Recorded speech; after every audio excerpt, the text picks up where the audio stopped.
Oke, kali ini kita akan membahas mengenai hubungan pernapasan dan respirasi sel. Jadi hubungannya ini adalah proses lanjutan di dalam sel tubuh setelah pernapasan internal. Nah, prosesnya ini setelah pernapasan internal, oksigen ini akan diikat oleh hemoglobin dengan cara difusi, di mana hemoglobin ini adalah zat pigmen warna merah pada eritrosit. Difusi ini kan perpindahan konsentrasi tinggi ke daerah rendah. Jadi O2 ini akan bergerak atau berpindah dari konsentrasi yang tinggi ke daerah konsentrasi yang rendah.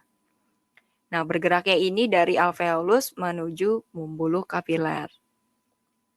Lalu, pada karbon dioksida juga dilakukan sama, yaitu proses difusi. Jadi, CO2 ini bergerak dari pembuluh kapiler menuju ke alveolus. Nah, darah yang ada di pembuluh kapiler ini masuk ke dalam sistem peredaran darah kecil, yang mana nanti pembuluh kapiler ini akan membawanya untuk dipompa darahnya. Jadi pompa darah CO2. Jadi darahnya ini yang dibawa mengandung CO2, tapi miskin oksigen. Oksigennya sedikit, dibawa ke jantung. Nah, di situ terjadi pertukaran gas O2 dan CO2.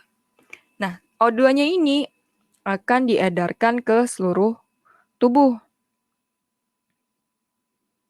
Nah, setelah diedarkan ke seluruh tubuh, dengan cara proses oksidasi yang terdiri dari 4 tahapan. Glikolisis, ada oksidasi piruvat atau dekarboksilasi oksidatif, siklus Krebs, dan transport elektron.